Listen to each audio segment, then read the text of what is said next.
میں چینج کر لوں زمان سر؟ بیڈ کے بیچوں بیچ لہنگا پھیلائے دلہن کو دیکھ کے وہ پلکیں جھپکانا بھول گیا۔ اس کی معصوم سی آواز پر اس کا ارتکاز ٹوٹا۔ شور۔ اپنے خشک لب تر کرتا اس کے سراپے سے نظریں چراتا وہ والٹ دراز میں رکھنے لگا۔ وہ لہنگا سنبھالنے کی تگودو میں ہلکان ہو رہی تھی۔ ہارون سر، کیا آپ میری مدد کر سکتے ہیں اسے اٹھانے میں؟ پہلے کس کی مدد سے سنبھالا تھا اسے؟ وہ تنزیہ بولا۔ سب نے کہا تھا کمرے میں آپ سنبھال لیں گے۔ میں کرتا ہوں۔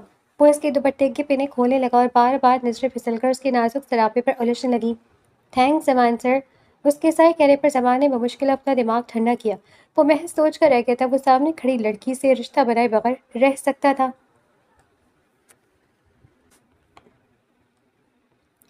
لیپ ٹاپ پر چلتی مہم کی انگلیاں یکدم رک گئیں۔ اس نے گہرا سانس لیا اور اپنے سامنے بکھری فائلوں کو سمیٹنے لگی۔ مہم کو زمان کے اس عالیشان کا کارپوریٹ آفس میں کام کرتے ہوئے کئی مہینے گزر چکے تھے۔ وہ اپنے کام سے کام رکھتی تھی۔ آفس کے چمکتے ہوئے شیشے کے پار زمان کے پرائیویٹ کیبن میں ایک بزرگ شخصیت تشریف فرما تھی۔ وہ زمان کے دادا میر مراد علی تھے، جو طویل عرصے بعد آج اپنی خاندانی کمپنی کے ہیڈ آفس کا چکر لگانے آئے تھے۔ زمان بہت احترام سے ان کے سامنے بیٹھا بزنس فائلز کے بارے میں کچھ سمجھا رہا تھا۔ مہم نے انہیں دیکھ کر آہ بھری اور کانپتے ہاتھ سے چند اہم فائلیں اٹھائیں اور کیبن کے دروازے کی طرف بڑھ گئی۔ اسے یہ فائلیں زمان کو دینی تھی۔ جیسے ہی اس نے اجازت لے کر کیبن کا دروازہ کھولا اور اندر داخل ہوئی، میر مراد علی کی پشت اس کی طرف تھی۔ سر، یہ اسسٹنٹ مینیجر کی طرف سے فائنل رپورٹس ہیں، آپ نے سائن کرنے کے لیے منگوائی تھی، ماہم نے دھیمے اور سنجیدہ آواز میں کہا۔ اس کی آواز جیسے ہی کیبن کی خاموشی میں گونجی، میر مراد علی خان کے وجود میں ایک جھرجھری سی دوڑ گئی۔ انہوں نے چونک کر سر اٹھایا اور مڑ کر سامنے کھڑی لڑکی کو دیکھا۔ جیسے ہی ان کی نظر مہم کے چہرے پر پڑی، ان کی آنکھیں وہیں جم کر رہ گئیں۔ مہم کی بڑی بڑی پرکشش آنکھیں، چہرے کی معصومیت اور بولنے کا انداز، میر مراد علی خان کے ذہن کے کسی بند کونے میں جیسے یادوں کا کوئی طوفان امڑ آیا۔ وہ ساکت نظروں سے اسے دیکھنے لگے۔ مہم نے ان کی اس گہری اور عجیب نظر کو محسوس کیا، لیکن اس نے اسے محض ایک بزرگ کی عام سی توجہ سے سمجھ کر نظر انداز کر دیا۔ اس نے فائلیں زمان کی میز پر رکھی، سر کو ہلکا سا خم کیا اور بولی، سر اگر مزید کسی فائل کی ضرورت ہو تو میں باہر ہی ہوں۔ زمان نے اس بات میں سر ہلایا۔ تھینکس یو مام، آپ جا سکتی ہیں۔ مہم مڑی اور کیبن سے باہر نکلنے لگی۔ میر مراد علی خان کی نظریں اب بھی اس کے جاتے ہوئے وجود پر ٹکی ہوئی تھیں۔ وہ اپنی سوچوں کے کسی گہرے سمندر میں ڈوب چکے تھے۔ اس لڑکی کا چلنا، یہاں تک کہ اس کے چہرے کے نقوش میں ایک ایسی جادوئی مشابہت تھی جس نے ان کے دل کی دھڑکنیں تیز کر دیں۔ دادا، دادا آپ کہاں کھو گئے؟ زمان نے جب دیکھا کہ اس کے دادا مسلسل دروازے کی طرف دیکھ رہے ہیں اور بالکل خاموش ہے تو اس کے ان کا ہاتھ ہلکے سے چھو کر انہیں پکارا۔ میر مراد علی خان نے ایک لمبا سانس لیا۔ انہوں نے اپنے چہرے پر پھیلی گھبراہٹ کو چھپانے کی کوشش کرتے ہوئے زمان کی طرف دیکھا اور دھیمی آواز میں پوچھا، زمان، یہ لڑکی کون ہے؟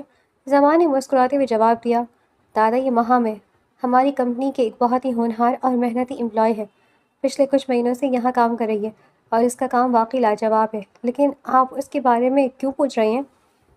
کوئی خاص بات؟ میر مراد علی خان نے کچھ سیکنڈز کے لیے اپنی آنکھیں موند لی، پھر بولے، یہ لڑکی، اس کا چہرہ، اس کا انداز، یہ مجھے کسی کی جیسی لگ رہی ہے۔ اس کی شکل کسی سے بہت زیادہ مل رہی ہے، لیکن کس سے، یہ میں معلوم نہیں کر پا رہا۔ میرا ذہن بس رک سا گیا ہے۔ زمان نے دادا کی بات سن کر ایک ہلکا سا قہقہ لگایا اور عام انداز میں بولا، او دادا، اکثر ایسا ہوتا ہے، بعض دفعہ ہمیں اجنبی کے چہرے بھی اپنے کسی جانے پہچانے شخص جیسے لگتے ہیں۔ دنیا میں ایک ہی جیسے نقوش کے کئی لوگ ہوتے ہیں۔ ہو سکتا ہے ماضی میں آپ نے کوئی ایسا چہرہ دیکھا ہو جو اس سے ملتا جلتا ہو، اور آج اسے دیکھ کر آپ کو وہ یاد آ گیا۔ بعض دفعہ نہ ہمیں ایک چہرے کا اپنوں سے ملتے جلتے باہر کوئی اجنبی کے چہرے نظر آتے ہیں کہ وہ ہمارے اپنے ایسے محسوس ہوتے ہیں۔ آپ اس بات کو بالکل نظر انداز کریں۔ آئیے میں آپ کو پورا آفس گھماتا ہوں، ہماری نئے ڈپارٹمنٹس بھی دیکھ لیں۔ میر مراد علی خان نے اپنے دل پر ہاتھ رکھا جہاں ایک عجیب سی بے چینی انگڑائی لے رہی تھی، لیکن انہوں نے زبان کی بات پر خاموشی سے سر ہلا دیا۔ ٹھیک کہتے ہو، شاید میری عمر کا تقاضا ہے یا پرانی یادوں کا وہم، چلو مجھے آفس دکھاؤ۔ زمان انہیں لے کر کیبن سے باہر آیا۔ وہ باری باری مختلف حصوں کا معائنہ کرتے ہوئے آخر کار اس ہال میں پہنچے جہاں مہم کا ڈیسک تھا۔ مہم اس وقت کمپیوٹر پر کچھ ٹائپ کرنے میں مصروف تھی۔ زمان نے آگے بڑھ کر اسے مخاطب کیا، مہم نے فوراً سر اٹھایا اور زمان اور ان کی دادا کو اپنے سامنے پا کر احتراماً کھڑی ہو گئی۔ جی سر۔ زمان نے فخر سے اپنے دادا کی طرف اشارہ کیا۔ مہم، یہ میرے دادا ہیں، میر مراد علی خان ہے۔ مہم کے چہرے پر ایک عاجزانہ اور خوبصورت مسکراہٹ ابھری۔ اس نے جھک کر سلام کیا، السلام علیکم، آپ سے مل کر بہت خوشی ہوئی۔ میر مراد علی خان نے مہم کے اتنے قریب سے دیکھا تو ان کے ہاتھ خود بخود اس کے سر پر دعائیں انداز میں اٹھ گئے۔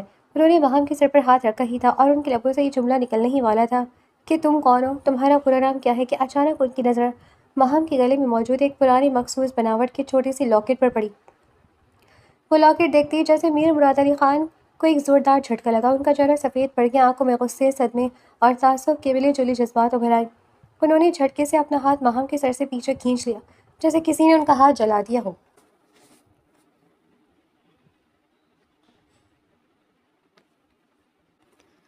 ان کا یہ اچانک اور روکھا رویہ دیکھ کر ماہم کے چہرے کی مسکراہٹ غائب ہو گئی اور وہ بری طرح گڑبڑا گئی۔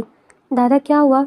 زمان نے حیرت سے تشویش سے پوچھا۔ اسے اپنے دادا کا یہ عجیب و غریب رویہ بالکل سمجھ نہیں آیا، لیکن میر مراد علی خان نے زمان کے سوال کا کوئی جواب نہیں دیا۔ انہوں نے ایک سخت، سرد اور غضیلی نظر ماہم پر ڈالی جس میں شدید بیزاری اور نفرت کی جھلک تھی، اور بنا کچھ کہے تیز قدموں سے وہاں سے پلٹ کر آفس سے باہر نکل گئے۔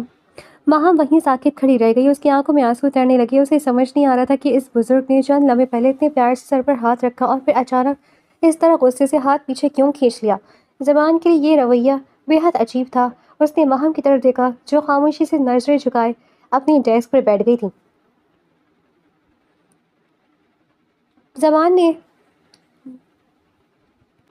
ماحول کی نزاکت کو سمجھتے ہوئے اس وقت ماہم سے کچھ نہیں کہا اور اپنے دادا کے پیچھے بھاگا، لیکن تب تک میر مراد علی خان اپنی گاڑی میں بیٹھ کر آفس سے نکل چکے تھے۔ انہوں نے زمان سے بات کرنا بھی گوارا نہیں کیا۔ شام کے سائے گہرے ہو چکے تھے جب زمان گھر لوٹا۔ پورے راستے اس کے ذہن میں صرف دادا کا وہ عجیب رویہ اور ماہم کا وہ معصوم سہما چہرہ گھوم رہا تھا۔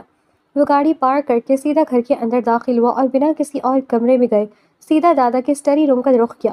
دروازہ ہلکا سا کھلا تھا۔ میر مراد علی خان ایک آرام دہ کرسی پر بیٹھے ہاتھ میں تسبیح لیے ہوئے تھے، لیکن ان کی نظریں دیوار پر لگی ایک پرانی خاندانی تصویر پر جمی ہوئی تھی۔ ان کے چہرے پر تھکن اور ایک پرانا دکھ صاف نمایاں تھا۔ زمان نے اندر داخل ہو کر دروازہ بند کیا اور سنجیدگی سے آگے بڑھا۔ دادا، زمان کی آواز میں ایک دھیما سا شکوہ تھا، آج آفس میں آپ نے جو کیا وہ کیا تھا؟ آپ ماہم سے اتنے پیار سے مل رہے تھے، پھر اچانک ایسا کیا ہوا کہ آپ نے غصے سے ہاتھ پیچھے کھینچ لیا اور بنا کچھ بتائے وہاں سے چلے آئے؟ اس لڑکی کا کیا قصور تھا؟ وہ تو بہت شرمندہ اور پریشان تھی، اور سچ کہوں تو آپ کا یہ رویہ مجھے بھی بہت عجیب اور نامناسب لگا۔ میر مراد علی خان نے تسبیح روکی۔ انہوں نے گہرا اور سرد سانس لیا، پھر زمان کی طرف دیکھا۔ ان کی آنکھوں میں اب غصے کی جگہ ایک گہرا کرب تھا۔ وہ کوئی اجنبی لڑکی نہیں ہے زمان؟ دادا کی آواز بھونچالتی زمان نے حیرت سے آبرو اٹھائے۔ کیا مطلب دادا؟ آپ اسے جانتے ہیں؟ میر مراد علی خان نے کرسی کی پشت سے ٹیک لگائی اور بولے، وہ ماہم تمہاری سگی پھپھو کی بیٹی ہے۔ یہ سننا تھا کہ زمان کے پیروں تلے سے جیسے زمین نکل گئی۔ وہ اپنی جگہ بالکل ششدر رہ گیا۔ کیا پھپھو کی بیٹی؟ لیکن دادا میری تو کوئی پھپھو، میرا مطلب ہے آپ نے تو کبھی نہیں بتایا۔ میر مراد علی خان کی آنکھوں میں ماضی کی تلخی ابھر آئی۔ تمہیں کیسے معلوم ہوتا زمان؟ ہم نے اس کا ذکر ہی اپنے گھر میں ممنوع کر دیا تھا۔ تمہاری پھپھو عائشہ وہ میری اکلوتی اور سب سے لاڈلی بیٹی تھی، لیکن اس نے ہماری خاندانی روایت، ہماری عزت اور میری پسند کو ٹھکرا کر ایک معمولی اور غریب خاندان کے لڑکے سے اپنی مرضی کی شادی کر لی تھی۔ اس ایک فیصلے نے میر مراد علی خان کا غرور مٹی میں ملا دیا تھا۔ وہ چند لمحوں کے لیے رکے، ان کا گلا جیسے رند گیا تھا، لیکن وہ خود کو سنبھالتے ہوئے بولے، جس دن وہ اس گھر کی دہلیز پار کر کے گئی تھی، اسی دن میں نے اعلان کر دیا تھا کہ آج سے میری کوئی بیٹی نہیں ہے۔ اس کے بعد ہم نے کبھی اس کی طرف مڑ کر بھی نہیں دیکھا، نہ کبھی ہم ان سے ملے، نہ ان کے حالات جاننے کی کوشش کی۔ میں نے اپنے دل پر پتھر رکھ کر اپنی ہی اولاد سے منہ موڑ لیا تھا، کیونکہ اس نے میری مرضی کے خلاف جا کر ہماری خاندانی غیرت کو داغدار کیا تھا۔ زمان دادا کی بات سن کر بالکل گنگ ہو چکا تھا۔ وہ مزید جاننا چاہتا تھا کہ پھپھو اب کہاں ہیں، ان کے ساتھ کیا ہوا، اور ماہم اس حال میں نوکری کیوں کر رہی ہے۔ لیکن دادا، زمان نے بے چینی سے آگے بڑھ کر پوچھا، اگر پھپھو نے اپنی پسند کی شادی کی تھی تو اب وہ کہاں ہیں، اور ماہم اکیلی اس طرح؟ زمان نے ابھی اپنا جملہ پورا بھی نہیں کیا تھا کہ میر مراد علی خان نے اپنا ہاتھ ہوا میں اٹھا کر اسے خاموش رہنے کا اشارہ کر دیا۔ ان کے چہرے پر ایک ایسی سختی آ گئی تھی جس کے بعد مزید کچھ پوچھنے کی گنجائش نہیں بچی تھی۔ انہوں نے اپنی آنکھیں بند کر لی اور چہرہ دوسری طرف موڑ لیا۔ وہ اب کچھ نہیں کہنا چاہتے تھے۔ انہوں نے زمان کے سوال کا کوئی جواب نہیں دیا اور گہری خاموشی اختیار کر لی۔ زمان خاموشی سے سر جھکا کر کمرے سے چلا گیا تھا۔ رات بھر وہ ماہم کے بارے میں سوچتا رہا تھا۔ جیسے ہی وہ آفس پہنچا اس نے سب سے پہلے ماہم کو اپنے پرائیویٹ کیبن میں بلوایا۔ وہ اس رشتے کو جسے خاندان نے برسوں پہلے ٹھکرا دیا تھا ایک نیا اور معتبر نام دینا چاہتا تھا۔ ماہم جھجک کر کل کی شرمندگی ملے جلے جذبات کے ساتھ کیبن میں داخل ہوئی۔ اس کا چہرہ اب بھی اترا ہوا تھا اور آنکھوں میں ہلکی سی سرخی رات بھر کی خوابی کا پتہ دے رہے تھے۔ جی سر، آپ نے بلایا؟ ماہم نے میز کے سامنے کھڑے ہو کر بالکل دھیمی آواز سے پوچھا۔ زمان نے کچھ دیر خاموشی سے اسے دیکھا۔ اس کے چہرے پر پھیلی اداسی نے زمان کے دل میں ایک عجیب سی ٹیس پیدا کی۔ اس نے بہت نرمی سے کہا، ماہم پلیز بیٹھو، مجھے تم سے کچھ بہت ضروری بات کرنی ہے۔ ماہم تذبذب کے عالم میں کرسی پر بیٹھ گئی۔ زمان نے کرسی پر آگے کی طرف جھکتے ہوئے گہرا سانس لیا اور پوچھا، ماہم میں تمہارے بارے میں کچھ ذاتی باتیں جاننا چاہتا ہوں۔ اگر تمہیں برا نہ لگے تو کیا میں پوچھ سکتا ہوں کہ تم یہاں اس طرح اکیلے کیوں رہ رہی ہو؟ تمہارے ماں باپ، تمہارے باقی رشتہ دار کہاں ہیں؟ یہ سوال سنتی ماہم کی آنکھوں میں آنسو اترنے لگے۔ اس نے اپنی انگلیاں آپس میں مروڑی اور نظریں جھکاتے ہوئے بتایا، سر میرے ماں باپ اب اس دنیا میں نہیں رہے، بہت پہلے ان کا انتقال ہو گیا تھا۔ اس نے ایک سرد آہ بھری اور بات جاری رکھی، ان کے جانے کے بعد میرا کوئی نہیں تھا، نہ میرے باپ کی طرف سے کسی نے مجھے پوچھا اور نہ ماں کے رشتہ داروں نے۔ سب نے مجھے اکیلا چھوڑ دیا، جیسے میرا ان سے کوئی تعلق ہی نہ ہو۔ سچ کہوں تو رشتہ داروں نے مجھے بالکل ہی نظر انداز کر دیا تھا۔ شاید وہ ایک یتیم بچی کی ذمہ داری اٹھانے سے ڈرتے تھے، یا پھر انہیں واقعی میری کوئی پرواہ نہیں تھی۔ زمان نے خاموشی سے اس کی تکلیف کو محسوس کیا، جبکہ ماہم نے اپنی بات مکمل کرتے ہوئے کہا، اس کے بعد سے میں ایک یتیم خانے میں رہ رہی ہوں، لیکن میں نے ہمت نہیں ہاری۔ میں نے اپنی اسکالرشپ پڑھائی مکمل کی اور اب یہاں آپ کی کمپنی میں کام کر رہی ہوں تاکہ اپنے پیروں پر کھڑی ہو سکوں۔ اس نے ماہم کی آنکھوں میں دیکھتے ہوئے انتہائی سنجیدگی اور خلوص سے کہا، ماہم میں تم سے نکاح کرنا چاہتا ہوں۔ ماہم یہ سن کر بالکل حیران اور ششدر رہ گئی۔ اسے لگا جیسے اس نے غلط سن لیا۔ اس کا دل تیزی سے دھڑکنے لگا اور وہ گھبرا کر اپنی جگہ سے کھڑی ہو گئی۔ کیا سر آپ یہ کیا کہہ رہے ہیں؟ اچانک مجھ سے نے کہا، سر آپ ہوش میں تو ہیں؟ میں ایک عام سی یتیم لڑکی ملازمہ، اور آپ اتنے بڑے خاندان کے چشم و چراغ، یہ کیسے ہو سکتا ہے؟ زمان نے بھی کھڑے ہو کر اسے تسلی دی، میں بالکل ہوش میں ہوں ماہم، یہ میرا آخری فیصلہ ہے۔ میں تمہیں وہ تمام خوشیاں، تحفظ اور عزت دینا چاہتا ہوں جس کی تم حقدار ہو۔ میں تمہیں اس دنیا میں اب اکیلا نہیں رہنے دوں گا۔ لیکن سر، وہ کچھ کہنے والی تھی کہ زمان نے ہاتھ کے اشارے سے اسے بولنے سے روکا۔ میں گھر والوں کے سامنے آپ کے پاس رشتہ لے کر آؤں گا، خود کو مینٹلی تیار کر لیں، اب آپ جا سکتی ہیں۔ زمان نے کہا تو ماہم دھڑکتے دل کے ساتھ وہاں سے چلی گئی تھی۔ آخر سر کو ہوا کیا ہے؟ وہ مجھ سے شادی کیوں کرنا چاہتے ہیں؟ وہ اپنے دل پر ہاتھ رکھے اسی سوچ میں ڈوبی ہوئی گم سم سی جا کر اپنی میز پر بیٹھ گئی۔ کیا سر مجھے پسند کر دیں؟ اس کے لبوں سے ایک دھیمی سی سرگوشی نکلی، پھر اس نے خود پر نفی میں سر ہلایا۔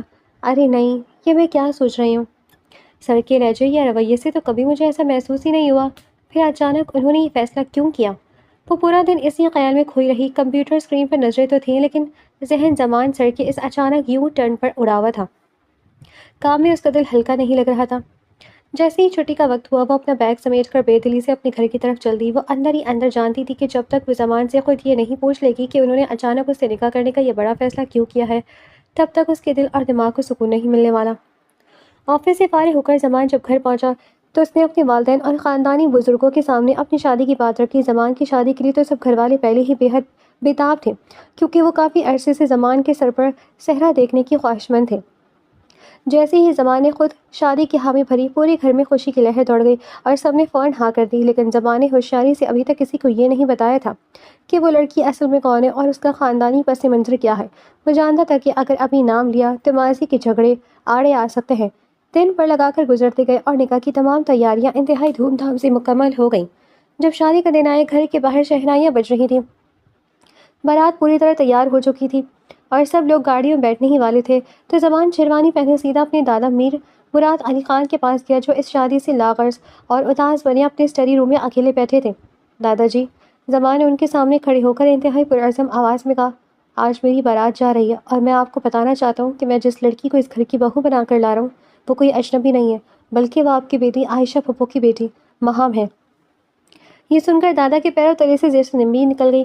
ان کے چہرے پر صدمے کے رنگ لہرانے لگے، لیکن زمان نے انہیں بولنے کا موقع نہیں دیا۔ دادا، ماضی کی تلخیوں کا اب ختم ہونا پڑے گا، وہ آپ کے اپنے خون کی نشانی ہے، اور آج وہ میری میر مراد علی خان کی بہو بن کر اس گھر کی عزت بننے آ رہی ہے۔ میں آپ کی بیٹی کا حق آپ کی نوازی کو لوٹانے جا رہا ہوں۔ زمان کی اس جرأت کے سامنے دادا کے پاس کہنے کو کچھ نہ رہا۔ وہ بس خاموشی سے اسے دیکھتے رہ گئے۔ بارات دھوم دھام سے روانہ ہوئی اور زمان ماہم سے نکاح کر کے اسے پورے مان اور عزت کے ساتھ بیاہ لائے۔ گھر پہنچتے ہی روایتی رسم و رواج کا سلسلہ شروع ہو گیا۔ ماہم اپنے بھاری سرخ عروسی لہنگے، زردوزی کے کام اور دوپٹے کے بے پناہ وزن سے کافی تنگ ہو رہی تھی۔ ماتھے پر جھومر، گلے میں بھاری ہار اور لہنگے کا گھیر سنبھالتے سنبھالتے اس کی نازک کندھے تھک چکے تھے، اور وہ بار بے چینی سے اپنے لباس کو درست کرنے کی کوشش کر رہی تھی۔ اسے یوں پریشان دیکھ کر وہاں موجود زمان کی کزنس اور محلے کی لڑکیاں اسے چھیڑنے کا کوئی موقع ہاتھ سے نہیں جانے دے رہی تھی۔ ارے ماں بھابھی کیوں اتنی پریشان ہو رہی ہیں اور بار بار اس بھاری لہنگے کو سمیٹ رہی ہیں؟ زمان کی ایک شوخ کزن نے ہنستے ہوئے اس کا دوپٹہ سیدھا کیا اور چھیڑا، کمرے میں جا کر تو زمان بھائی نے یہ لہنگا سنبھال ہی لینا ہے، کم از کم ابھی تو ہمیں یہ لہنگا سنبھالنے دیں اور آپ آرام سے بیٹھیں۔ سارا وزن بھائی کے لیے چھوڑ دیں۔ اس شرارت بھری بات پر وہاں موجود تمام لڑکیوں نے ایک زوردار قہقہہ لگایا۔ ماہم کا چہرہ حیا اور شرم سے ایک دم لال ہو گیا۔ اس نے نظریں مزید جھکا لی۔ تمام رسمیں ختم ہونے کے بعد لڑکیاں روایتی گیت گاتی ہوئی ماہم کو زمان کے کمرے میں چھوڑ کر باہر چلیں گی اور دروازہ بند کر دیا۔ کمرے میں اب مکمل خاموشی اور گلاب کے پھولوں کی دھیمی دھیمی خوشبو پھیلی ہوئی تھی۔ وہ کب سے بیٹھی زمان کا انتظار کر رہی تھی لیکن وہ ابھی تک نہیں آیا تھا۔ گھڑی نے رات کے 2 بجائے تو زمان تھکا ہارا سا کمرے میں داخل ہوا تھا۔ میں چینج کر لوں زمان سر؟ بستر کے بیچوں بیچ بھاری لہنگا پھیلائے دلہن کو دیکھ کر وہ پلک کی جھپکنا بھول گیا۔ اس کی معصوم سی آواز پر اس کا ٹکا ٹوٹا۔ شیور۔ اپنے خشک لب تر کرتا اس کے سراپے سے نظریں چراتا وہ والٹ دراز میں رکھنے لگا۔ وہ لہنگا سنبھالنے کی تگودوں میں ہلکان ہو رہی تھی۔ زمان سر کیا آپ میری مدد کر سکتے ہیں اسے اٹھانے میں؟ پہلے کس کی مدد سے سنبھالا تھا؟ وہ تنزیہ بولا، سب نے کہا تھا کمرے میں آپ سنبھال لیں گے۔ میں کرتا ہوں۔ وہ اس کی دوپٹے کی پنیں نکالنے لگا اور کھولنے لگا اور بار بار نظریں پھسل کر اس کے نازک سراپے پر الجھنے لگی۔ تھینک یو زمان سر۔ اس کے سارے کہنے پر زمان نے بمشکل اپنا دماغ ٹھنڈا کیا۔ وہ محض سوچ کر رہ گیا کہ وہ سامنے کھڑی لڑکی سے رشتہ بنائے بغیر رہ سکتا تھا۔ بالکل نہیں، اس کا دل پوری طرح مہام کے سحر میں گرفتار ہو چکا تھا۔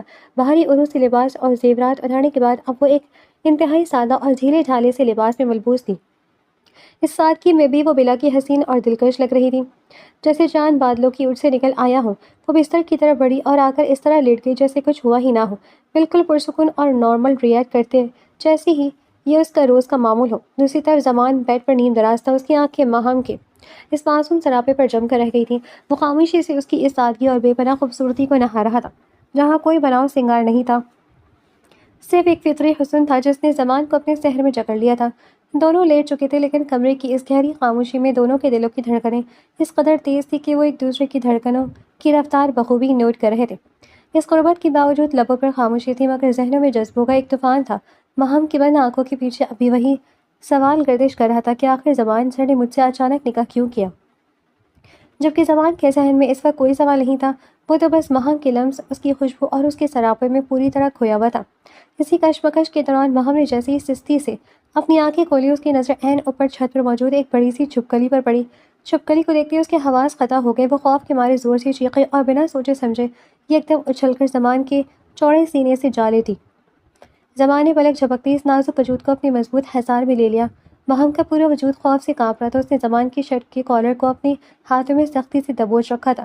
اس نے کانپتی ہوئی انگلی سے چھت کی طرف اشارہ کیا اور روحان سی آواز میں بولی، سر وہ چھپکلی بھگائیں اسے، پلیز اسے بھگائیں۔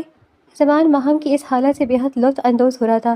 اس کے چہرے پر ایک شرارت بھری مسکراہٹ ابھر آئی۔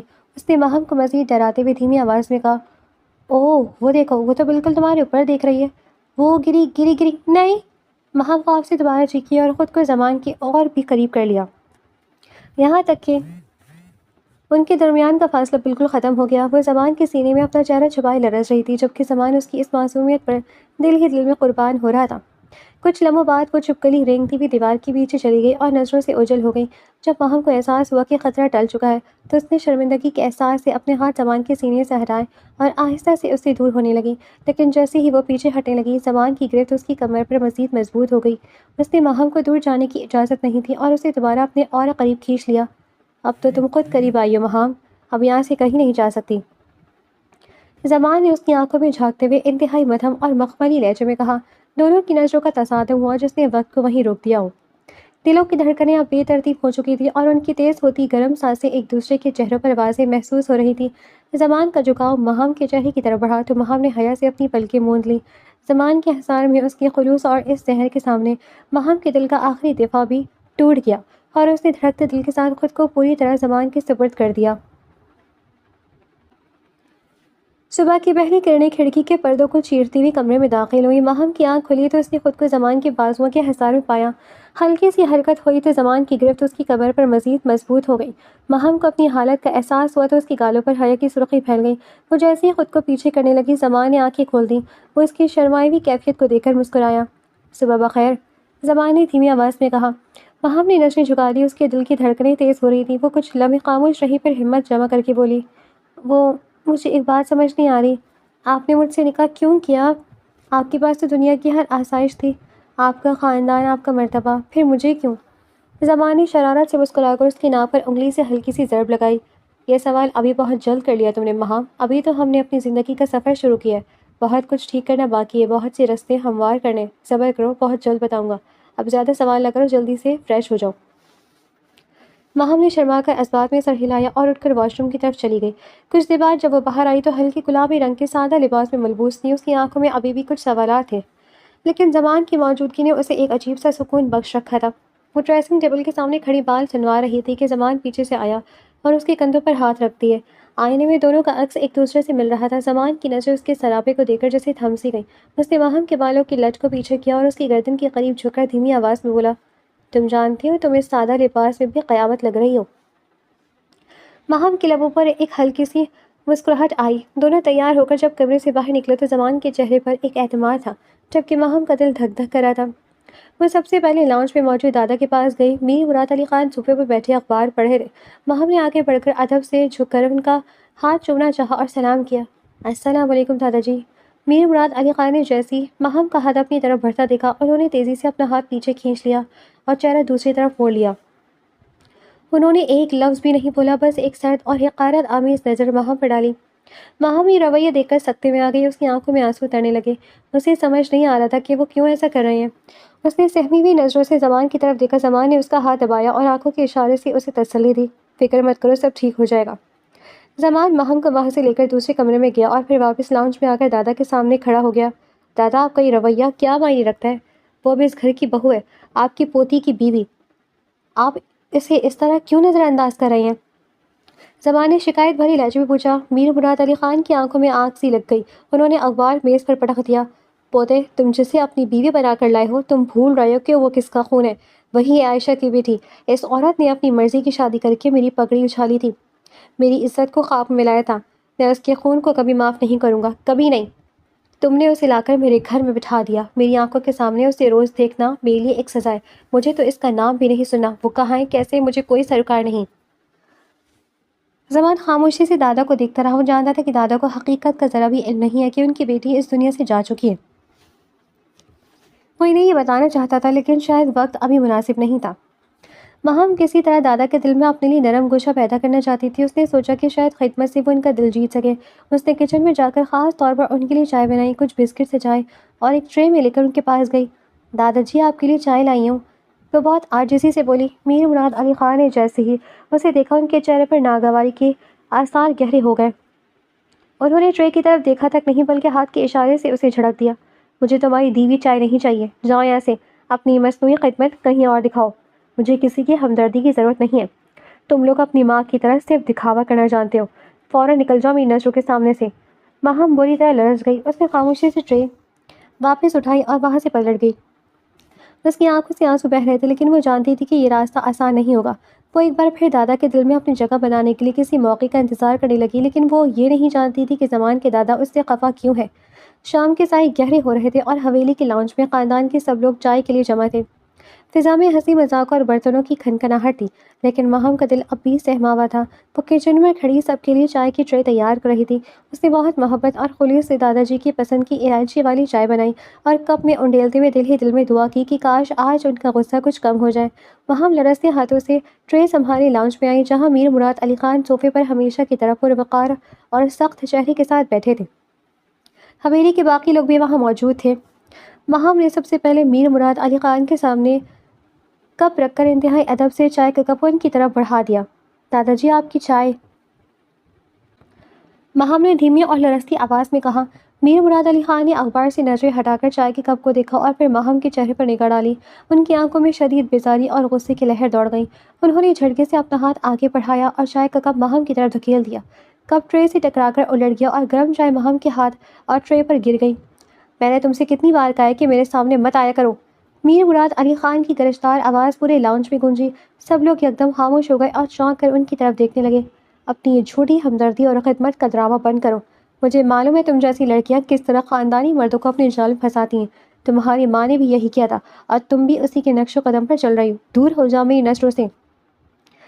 سب کے سامنے اس طرح کی سخت ڈانٹ اور اپنی مرحومہ ماں کے بارے میں ایسے لفظ سن کر ماہم کا ضبط جواب دے گیا. اس کے ہاتھ سے ٹرے چھوٹتے چھوٹتے بچی. وہ اپنے گالوں پر بہتے آنسوں کو چھپانے کے لیے چہرہ آستین سے ڈھانپتی ہوئی سب کے سامنے روتی ہوئی تیز قدموں سے وہاں سے بھاگ گئی اور اپنے کمرے کی طرف چلی گئی. زمان جو ابھی بھی لاؤنج میں داخل ہوا تھا اس نے یہ پورا منظر دیکھا تھا. ماہم کو اس طرح روتے ہوئے جاتے دیکھ کر اس کے صبر کا پیمانہ لبریز ہو گیا. اس کا چہرہ غصے سے سرخ ہو چکا تھا اور مٹھیاں بھیج گئی تھی. وہ تیز قدموں سے چلتا ہوا سیدھا اپنے دادا کے سامنے آ کر کھڑا ہو گیا. بہت ہو گیا دادا جی، آخر کب تک؟ زمان کی آواز میں غصہ اور گہرا دکھ تھا. لاؤنج میں موجود تمام گھر والے زمان کی اس جرأت پر دنگ رہ گئے. آپ نے ہمیشہ باہر والوں کی مدد کی ہے، یتیموں کے سر پر ہاتھ رکھا ہے، غریبوں کو سہارا دیا ہے. دنیا آپ کی سخاوت کی قسمیں کھاتی ہے، لیکن پھر اپنی یتیم نوازی کے سر پر ہاتھ رکھنے سے آپ کیوں انکار کر رہے ہیں؟ کیوں اسے روز اس طرح ذلیل کرتے ہیں؟ یتیم نوازی. میر مراد علی خان کے چہرے پر یکدم حیرانی کے تاثرات ابھرے. انہوں نے چونک کر زمان کی طرف دیکھا. ان کا ذہن اس لفظ کو قبول کرنے کے لیے تیار نہیں تھا. لاؤنج میں بیٹھے باقی گھر والے بھی حیرت سے ایک دوسرے کا منہ دیکھنے لگے. زمان نے دادا کی آنکھوں میں پھیلی سچ مچ کی حیرانی اور بے خبری کو دیکھا تو اس کے لہجے کی کاٹ مزید گہری ہو گئی. ہاں دادا جی، یتیم نوازی. آپ جس عائشہ پھپھو سے نفرت کرتے ہیں، جن کا نام لینا آپ نے اس گھر میں گناہ بنا دیا، وہ عائشہ پھپھو اب اس دنیا میں نہیں رہی. ان کا انتقال ہو چکا ہے. یہ جملہ جیسے حویلی کی چھت پر بجلی بن کر گرا. میر مراد علی خان کی آنکھیں پھیل گئی. ان کے ہاتھ سے اخبار چھوٹ کر زمین پر گر گیا. زمان نے گھوم کر حویلی کے تمام گھر والوں کی طرف دیکھا جو سکتے کی حالت میں کھڑے تھے. اور آپ سب لوگ بھی سن لیں. زمان نے اونچی آواز میں سب کو مخاطب کیا. یہ ماہم جسے آپ لوگ محض ایک عام لڑکی سمجھ رہے ہیں، یہ کوئی اور نہیں بلکہ میری سگی پھپھو عائشہ پھپھو کی بیٹی ہے. آپ کے اپنے خون کی نشانی. پورے لاؤنج پر جیسے سانپ سوکھ گیا. سب لوگ ساکت ہو کر ایک دوسرے کو اور پھر مراد علی خان کی طرف دیکھنے لگے. عائشہ کا نام اتنے سالوں بعد اس گھر میں گونجا تھا، اور وہ بھی اس خبر کے ساتھ کہ وہ اب اس دنیا میں نہیں رہی. حویلی کے سب لوگوں کی آنکھوں میں آنسو آ گئے. مراد علی خان کی آنکھوں سے ہزاروں قطار آنسو بہنے لگے. وہ رونے لگے کہ انہوں نے اپنی بیٹی کے پاس جانے میں اتنی دیر کر دی، اتنی دیر کہ وہ آخری بار اپنی بیٹی کا چہرہ بھی نہیں دیکھ سکے. زمان نے ان سب کی آنکھوں میں پچھتاوے کے گہرے آنسو دیکھے تو اس کا دل مزید بوجھل ہو گیا. اس نے دادا جی کی طرف دیکھا جو ابھی تک صدمے سے گنگ بیٹھے تھے. ابھی بھی وقت ہے، سنبھال لیں اس کی بیٹی کو. زمان نے نم آنکھوں اور غصے کے ملے جلے لہجے میں کہا. میں نے ماہم سے نکاح محبت کے کسی دعوے کے لیے نہیں کیا، بلکہ صرف اس لیے کیا کیونکہ وہ میری پھپھو کی بیٹی ہے. وہ یتیم خانے میں پل کر بڑی ہوئی. وہ ہر اس رشتے کے پیار سے محروم تھی جو اسے ملنا چاہیے تھا، جس پر اس کا حق تھا. میں نہیں چاہتا کہ وہ مزید کسی بھی طرح کے پیار اور تحفظ سے محروم رہے، اس لیے میں نے اسے اس حویلی کی بہو بنا کر وہ عزت دی جو اس کا حق تھی. اور آپ لوگ اس کے ساتھ ایسا سلوک کر رہے ہیں. زمان نے غصے سے ایک آخری نظر سب پر ڈالی اور بنا کوئی بات سنے تیز قدموں سے لاؤنج سے نکل کر اپنے کمرے کی طرف چلا گیا. اس کے جانے کے بعد لاؤنج میں صرف سسکیوں اور آوازیں باقی رہ گئیں. میر مراد علی خان، جن کا غرور اور غصہ ہمیشہ آسمان پر رہتا تھا، ایک دم بوڑھے اور لاچار دکھائی دینے لگا. ان کا ضبط کا بندھن ٹوٹ گیا اور وہ سر پکڑ کر زاروں قطار رونے لگے. میری بیٹی چلی گئی، عائشہ مجھے چھوڑ کر چلی گئی. دادا جی کی ہچکیاں بن گئی. گھر کے تمام لوگ ان کے گرد جمع ہو گئے. سب انہیں دلاسا دینے لگے، لیکن پچھتاوے کی آگ اتنی جلدی بجھنے والی نہیں تھی. کچھ دیر رونے اور خود کو سنبھالنے کے بعد دادا جی نے کانپتی ہوئی آواز میں کہا. ماہم کو بلاؤ، میری نوازی کو میرے پاس بلاؤ. میں اس سے معافی مانگنا چاہتا ہوں، اسے گلے لگانا چاہتا ہوں. گھر کے کچھ لوگ جیسی ماہم کو بلانے کے لیے کمرے کی طرف بڑھنے لگے. زمان کمرے سے باہر آیا. اس کے ایک ہاتھ میں ماہم کا ہاتھ تھا اور دوسرے ہاتھ میں ان کا سامان کا بیگ. کوئی ماہم کو نہیں بلائے گا. زمان کی سرد آواز نے سب کے قدم روک دیے. ہم اب یہاں نہیں رہیں گے. ماہم اب کسی سے بھی نہیں ملے گی. سب گھر والے حیران رہ گئے اور زمان کو روکنے کی کوشش کرنے لگے، لیکن زمان اس وقت کسی کی بھی بات سننے کے موڈ میں نہیں تھا. وہ ماہم کو لے کر کسی سے ملے بنا اور کسی کی منت سماجت پر کان دھرے بغیر غصے سے حویلی کے مرکزی دروازے کی طرف بڑھ گیا. ماہم بالکل حیران اور پریشان تھی کہ یہ سب کچھ اتنی جلدی کیا اور کیسے ہو گیا. اس کا ذہن کام نہیں کر رہا تھا کہ زمان اسے کہاں لے کر جا رہے ہیں، لیکن وہ زمان کے چہرے پر پھیلا ہوا غصہ دیکھ کر جانتی تھی کہ اس وقت کچھ بھی بولنا یا کسی کو روکنے کی کوشش کرنا بیکار ہوگا. زمان ابھی شدید غصے میں ہے اور وہ کسی کو کچھ بھی بولے نہیں دیں گے، اس لیے اس نے فی الحال خاموشی اختیار کر لینا ہی بہتر سمجھا اور چپ چاپ زمان کے ساتھ گاڑی کی طرف بڑھ گئی اور اس کے ساتھ وہاں سے چلی گئی.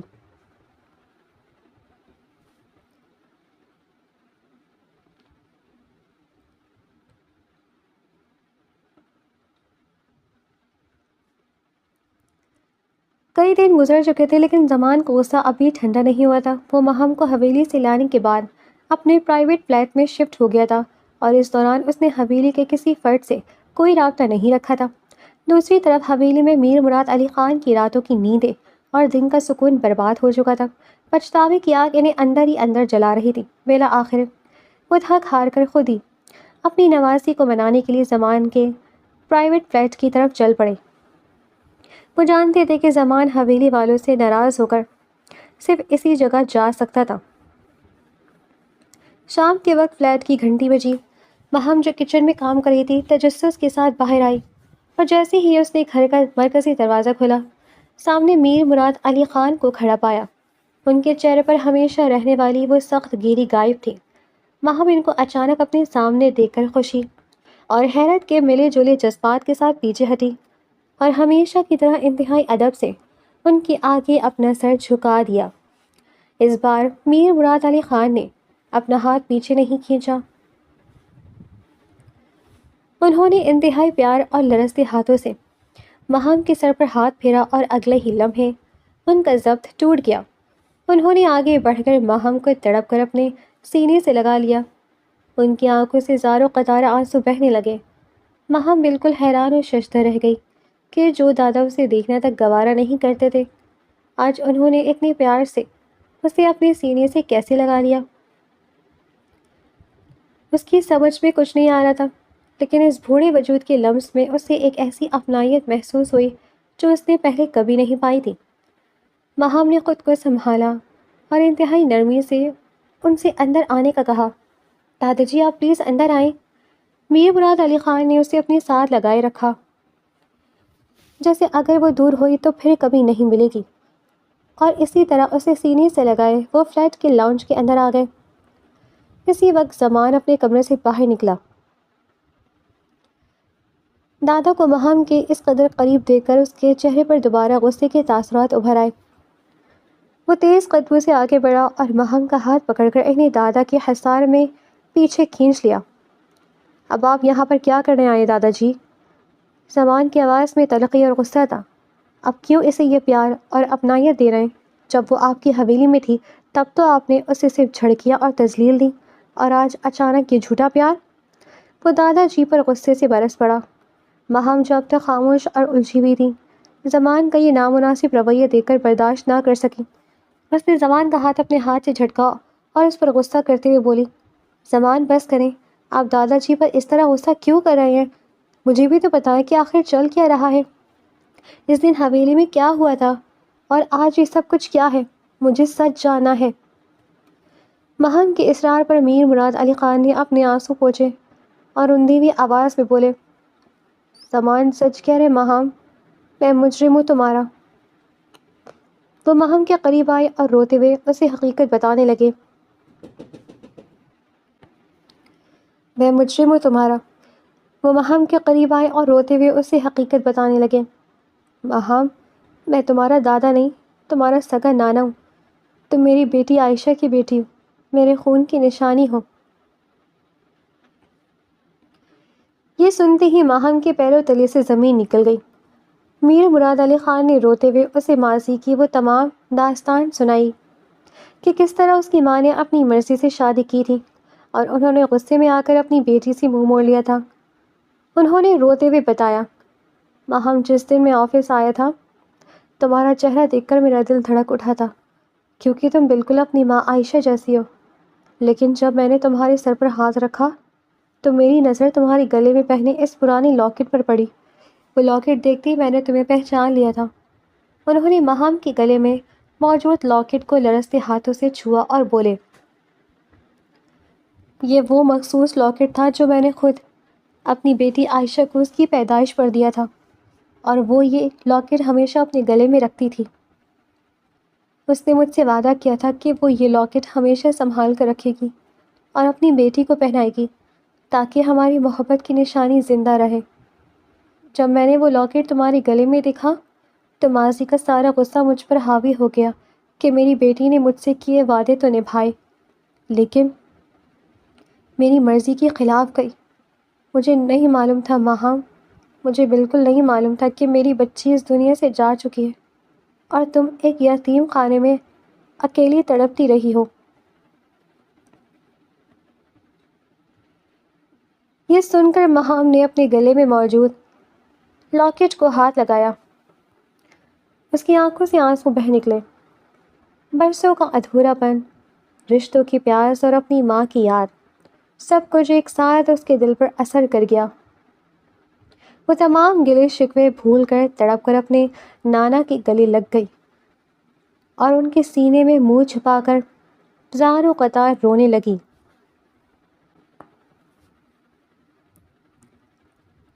میر مراد علی خان نے بھی اسے اپنی بازوؤں میں بھیج لیا۔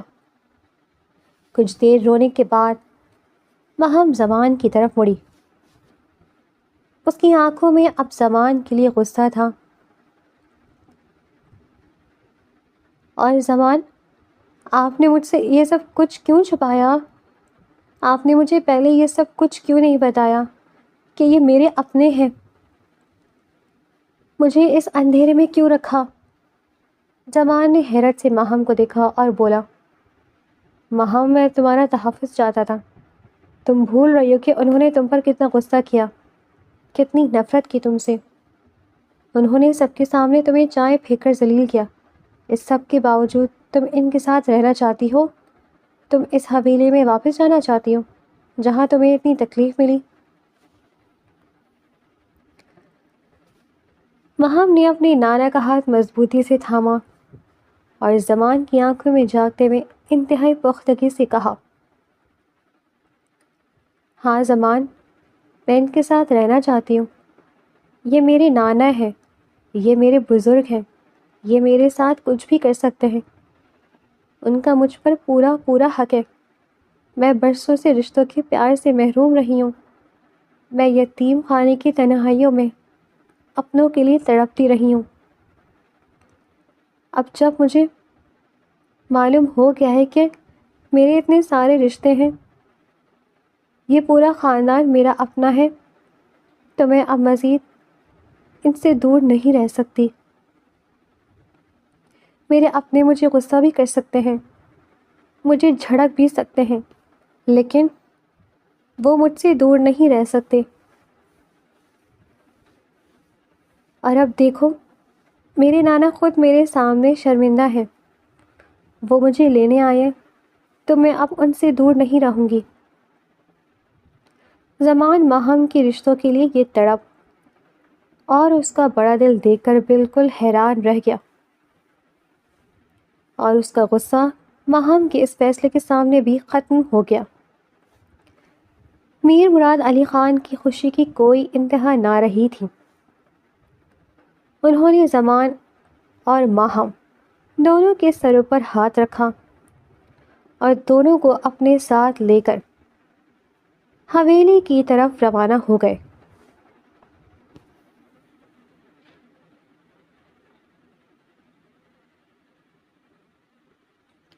جب وہ لوگ حویلی پہنچے تو گھر کے تمام لوگوں نے مہم کا استقبال کیا۔